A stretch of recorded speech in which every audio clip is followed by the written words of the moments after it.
September 8, 1974. Almería, Spain. The desert sun was beating down at 104 degrees Fahrenheit when Charles Bronson climbed onto a moving train for what should have been a simple action sequence. The director had begged him to let the stunt double handle it. The insurance company had threatened to pull coverage. Even the stunt coordinator, a man who would worked on over 200 action films, had said it was too dangerous, but Charles Bronson refused. At 53 years old, with a body already battered from decades of physical roles, he insisted on doing the stunt himself. "If the audience does not see my face," he said that morning, "they will not believe it is real." What happened in the next 90 seconds would stop production on Breakheart Pass for 3 days. It would send the entire crew into panic, and it would reveal why Charles Bronson was considered either the bravest or the most stubborn man in Hollywood, depending on who you ask. This is the untold story of the day Charles Bronson almost died for a scene that lasted 8 seconds on screen, the day his refusal to use stunt doubles nearly cost him everything. Charles Bronson had a rule that drove every director he worked with absolutely insane. He did his own stunts, not some of them, not the easy ones, all of them. Falls, fights, art chases, explosions. If it was his character on screen, it was Charles Bronson's body taking the punishment. This was not ego. Charles had worked with enough egomaniacs in Hollywood to know the difference. This was something deeper, something that went back to his childhood in the coal mines of Pennsylvania. When you grew up as the 11th of 15 children in a family so poor you had to wear your dead brother's clothes to school, when you spent your teenage years working underground in conditions that could kill you at any moment, you developed a relationship with physical danger that other people could not understand. For Charles, doing his own stunts was about authenticity. It was about respecting the audience. It was about proving, maybe to himself more than anyone else, that he was still the tough kid from the coal mines, who did not back down from anything. But by 1974, this philosophy was catching up with him. Charles had broken ribs, fractured his hand twice, torn ligaments, suffered concussions. His knees were shot from years of jumping off buildings and landing on hard ground. His back had permanent damage from a car stunt gone wrong on the Dirty Dozen. Insurance companies were starting to refuse coverage unless he agreed to use doubles for the most dangerous sequences. Breakheart Pass was supposed to be different. It was a murder mystery set on a train traveling through the snowy mountains of the Old West. Most of the action took place in confined spaces, tight corridors, and train cars. The director, Tom Grease, had promised it would be a thinking man's Western, more dialogue than fistfights. But then came the train sequence. The script called for Charles's character, John Deacon, to climb onto the roof of a moving train, run across several cars while the train navigated a dangerous mountain pass, and fight off 2 attackers before making a death-defying leap to safety. When the stunt coordinator, a legendary Hollywood veteran named Hal Needham, first read the scene, he immediately flagged it as too dangerous for the lead actor to perform. The sequence required running on top of a train, moving at 35 miles per hour, maintaining balance on a surface barely 2 feet wide, while also performing choreographed fight moves. One slip, one moment of lost balance, and the fall would be catastrophic. Needham approached Charles in his trailer 3 days before the scheduled shoot. "Bronson, I have worked out the train sequence. We have got an excellent double who matches your build. We will shoot the wide shots with him on the train, then do close-ups of your face separately. The audience will never know the difference." Charles was reading the script, making notes in the margins. He did not look up. "I will do it myself. With all due respect, sir, this is not a simple stunt. That train will be moving fast on actual tracks through a real mountain pass. The wind speed alone at that velocity could knock you off balance. And the fight choreography requires split-second timing while you are dealing with moving surfaces, changing momentum. I said I will do it myself. Now Charles looked up. His expression was not angry. It was calm, final. Thank you for your concern, Hal, but this is how I work. Needham tried a different approach. The insurance company will not allow it. It is too much liability. Then we will shoot it without insurance. Tom will not agree to that. The studio will not agree to that. Charles closed his script. Then I guess we have a problem. This began a 3-day standoff that nearly shut down production. Tom Grays, the director, was caught in the middle. He needed Charles to complete the film, but he also could not risk his star's life or the production's financial backing. He called emergency meetings with the producers, the studio executives, the insurance representatives. Everyone had the same message. Charles Bronson had to use a stunt double for the train sequence, or the production would be shut down. But Charles would not budge. He would build a career on authenticity, on doing things other actors would not do. Backing down now felt like betraying everything he would worked for. More than that, he genuinely believed the audience could tell the difference. He believed that when they watched a Bronson film, they knew they were seeing the real thing, not movie magic and camera tricks. On the evening of September, the night before the scheduled train stunt, Tom Grays came to Charles's hotel room. The director looked exhausted. They would been shooting for 6 weeks in a brutal Spanish heat, and the stress of this conflict was taking its toll. "Charlie," Tom said, using the nickname only close friends were allowed. "I need you to help me understand. Why is this so important to you? You have got nothing left to prove.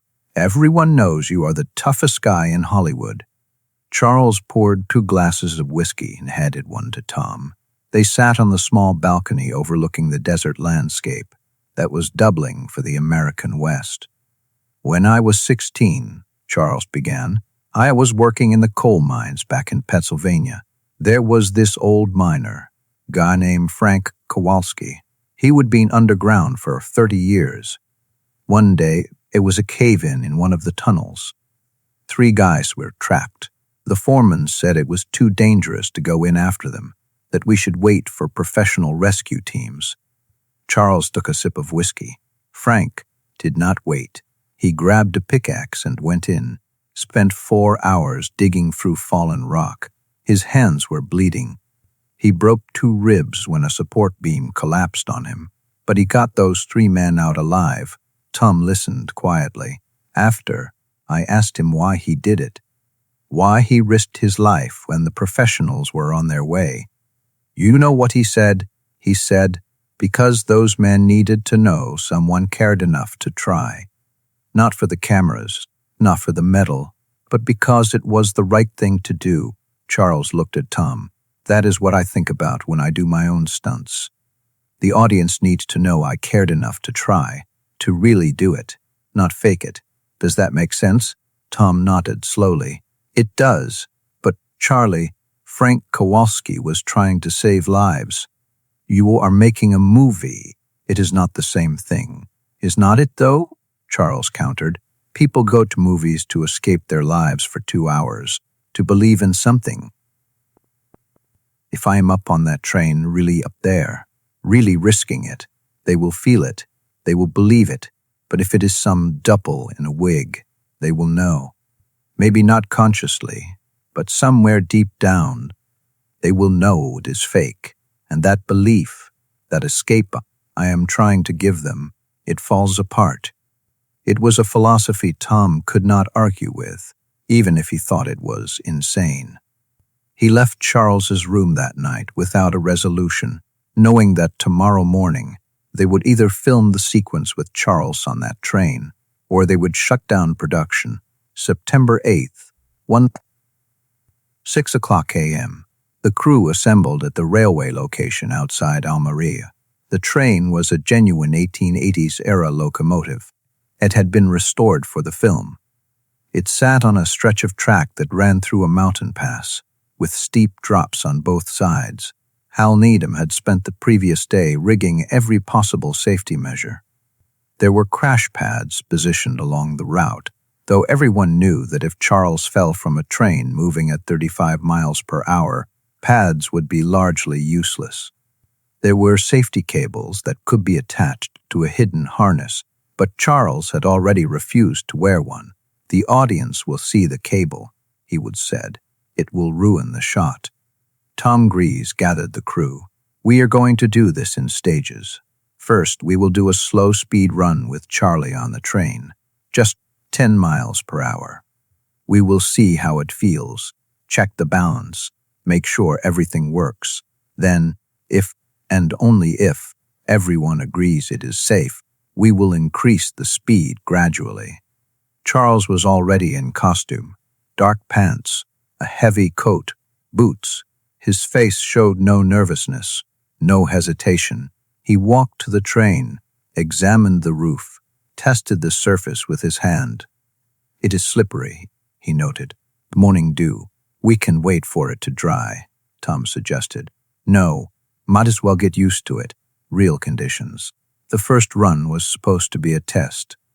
Just Charles, standing on top of the train, while it moved slowly through a straight section of track. Simple, controlled, safe.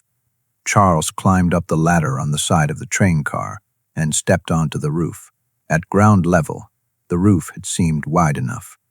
But standing on top of it, with nothing but air on either side, it suddenly felt incredibly narrow. The metal surface was indeed slippery, offering minimal traction. Tom Grease was watching from a camera car, running parallel to the train on a dirt road. He had a radio connected to the train engineer. "Okay, let us start moving, nice and slow." The train began to roll, 5 miles per hour, then 10. Charles stood perfectly still, getting a feel for the motion.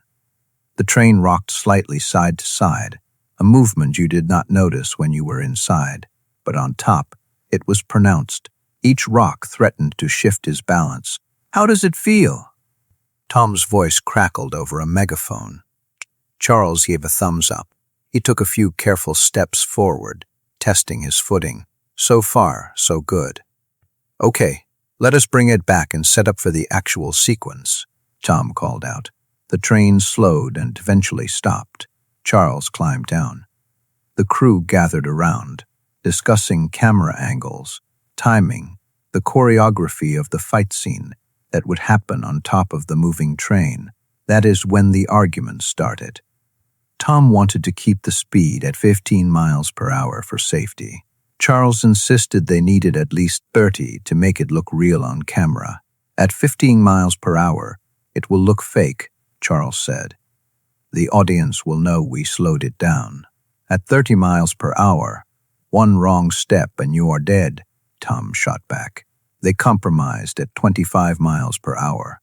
Still dangerous, but not quite suicidal. The stunt would work like this. Charles would start on top of the train, run forward across 3 cars, while the train navigated a curve in the tracks. 2 stunt performers would emerge from hatches and attack him. There would be a brief fight, ending with Charles throwing both attackers off the train and leaping to a lower car as the train entered a tunnel. They rehearsed the fight choreography on the ground. Every movement was planned, every step calculated. The stunt performers, both experienced professionals, were nervous. They would be wearing hidden safety cables. Charles would not. At 2:00 p.m., with the sun at its peak and the heat unbearable, they were ready for the actual take. Charles climbed back onto the train roof. The cameras were positioned, one on a parallel tracking vehicle, one mounted on the train itself, one handheld for close-ups. Tom Grease held his breath as he called out through the megaphone. "Okay, Charlie, we are going to build up to speed gradually. Once we hit 25, I will signal, and you start your run. The stunt guys will come up right on cue. Everyone clear on timing? Affirmative responses all around. Train engineer. Start rolling. The train began to move, slowly at first, then faster, 10 miles per hour, 15, 20. The sound of the wheels on the tracks became a rhythmic thunder. Wind began whipping across the train roof, 25 miles per hour. Tom gave the signal. Charles Bronson began to run. Everything went perfectly for the first 5 seconds. Charles moved across the first train car with confidence, his balance perfect, his steps sure. The cameras captured him in profile, the desert landscape blurring behind him, the intensity on his face absolutely real, because he was actually doing this, actually risking everything. Then the train hit the curve. The physics of a train navigating a curve at 25 miles per hour are brutal. The centrifugal force pulls everything toward the outside of the turn. Charles felt it immediately, his body suddenly being pulled toward the edge of the train roof. He adjusted, leaning into the curve, using his coal miner's instincts about balance and gravity. He kept running. The 2 stunt performers emerged from their hatches right on cue. The first one lunged at Charles. They would rehearse this moment a dozen times on solid ground. But on a moving, curving train, everything was different. Charles blocked the attack, grabbed the stunt performer, and executed the planned throw that would send the man tumbling off the train onto the carefully positioned crash pads below. But as he released the stunt performer, his own momentum carried him too far. His right foot slipped on the slick metal surface. For one terrible moment, Charles Bronson was falling. The entire crew watching from the parallel vehicle saw it happen. Tom Grace screamed into the megaphone, a wordless sound of horror. Hale Needham, the stunt coordinator, actually closed his eyes, unable to watch. But Charles Bronson had spent years in environments where one wrong step meant death. Coal mines, where a slip could send you falling into darkness. Construction sites during his struggling actor days, where he would work on scaffolding to pay rent. His body remembered how to save itself. As he fell, Charles's left hand shot out and grabbed the edge of a ventilation pipe that ran along the train roof. His body swung out over the side of the train, his legs dangling in the air, the desert ground rushing past below at 25 miles per hour. For 3 seconds, an eternity, Charles hung there by one hand. The wind tore at his clothes. The vibration of the train traveled through the pipe into his arm. His grip was the only thing between life and catastrophic injury or death. Then, with a strength that seemed impossible for a 53-year-old man, Charles pulled himself up. Hand over hand, he hauled his body back onto the train roof. He rolled away from the edge onto the relatively safer center of the car. The train engineer, seeing the emergency through his mirrors, began slowing down. But Charles, even as he lay on his back on top of the moving train, catching his breath, managed to wave, "Keep going." The second stunt performer, who had been waiting for his cue to attack, did not know what to do. The choreography was blown. Charles was supposed to be standing, ready for the second fight. Instead, he was lying on the train roof, having just nearly died. But Charles, somehow, got to his feet. He signaled to the stunt performer, "Let us finish this." They completed the fight sequence. Charles threw the second attacker. He made the leap to the lower car. He disappeared into the tunnel opening as scripted. The train finally came to a complete stop. Tom Grease jumped out of the camera car before it had even fully stopped and ran to the train. He climbed up the ladder faster than a man his age should have been able to, and found Charles sitting on the train roof, breathing hard, his face pale. "Are you out of your mind?" Tom screamed. "You almost died. You slipped. I saw you fall." Charles looked at him. "But I did not fall. I caught myself." "You caught yourself. By pure luck." "No, Charles said quietly. By experience, I knew that pipe was there. I would noted it during the rehearsal. I knew if I fell, that was my only chance. Tom stared at him, incredulous. You planned for falling?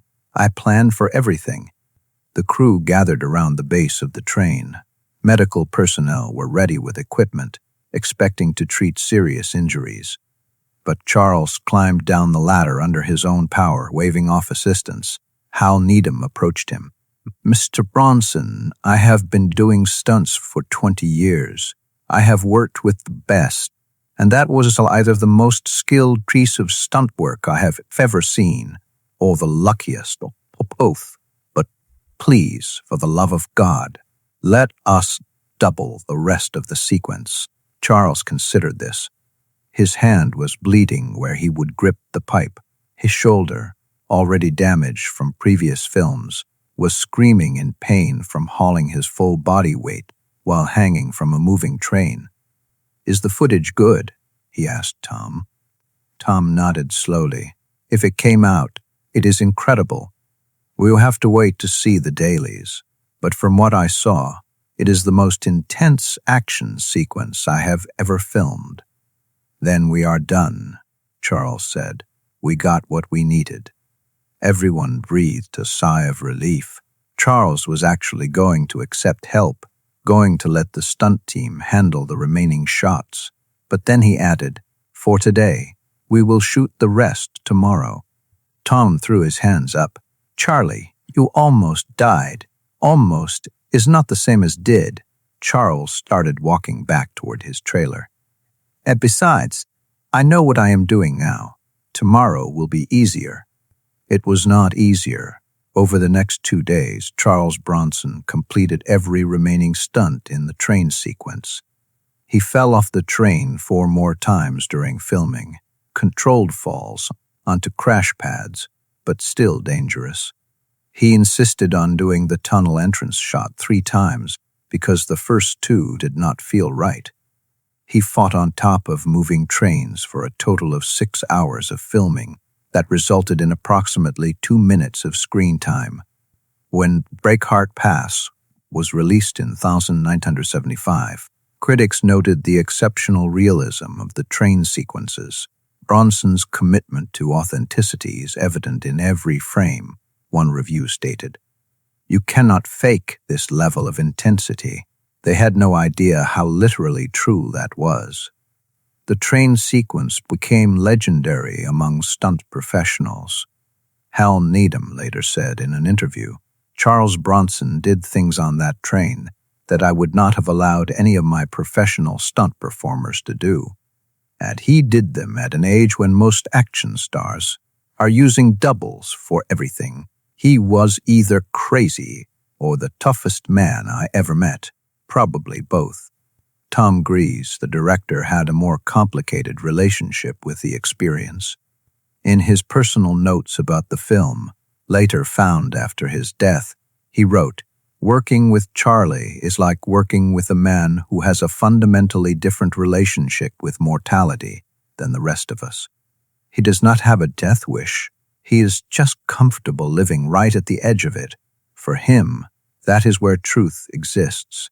That is where performance becomes real. I respect it. I even admire it. But God help me, I never want to do it again." Charles Bronson continued doing his own stunts for another decade, well into his 60s. He slowed down eventually, not because he wanted to, but because insurance companies literally refused to cover films if he insisted on the most dangerous sequences.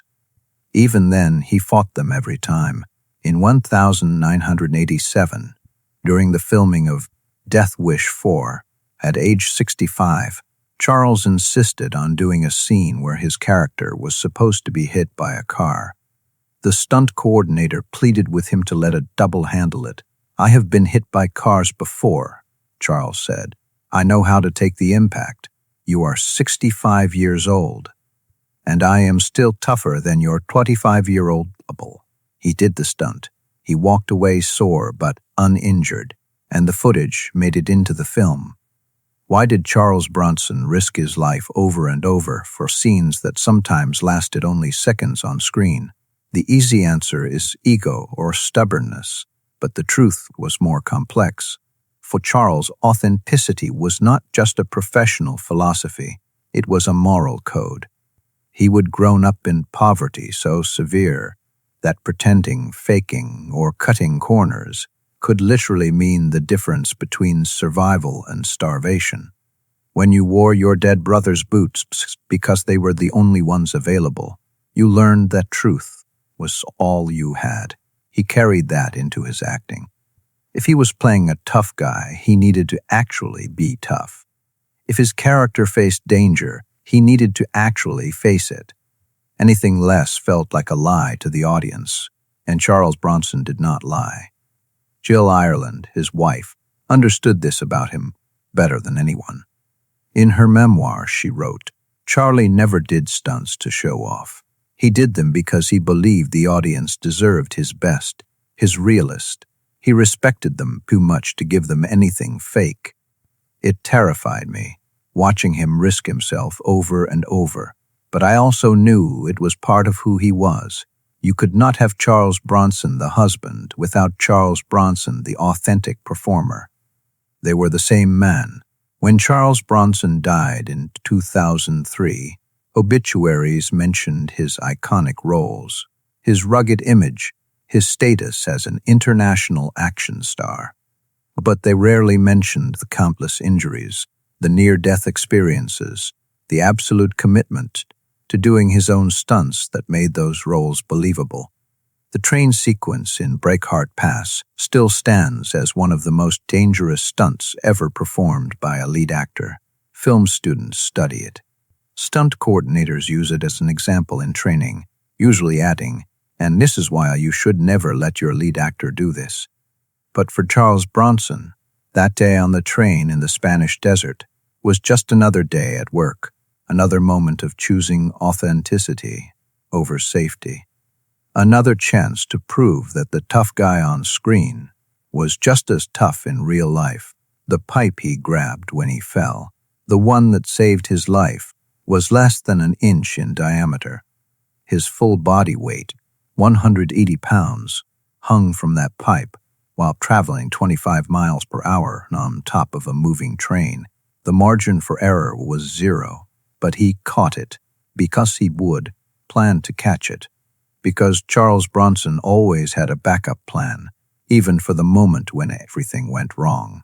That was the difference between Charles Bronson and every other action star of his era. They acted tough. He was tough. They pretended to take risks. He took them for real. And on the September 8th, 1974, for 8 seconds of film that most viewers probably do not even remember, Charles Bronson nearly died trying to give them something real. Because for him, that was the only way to do it.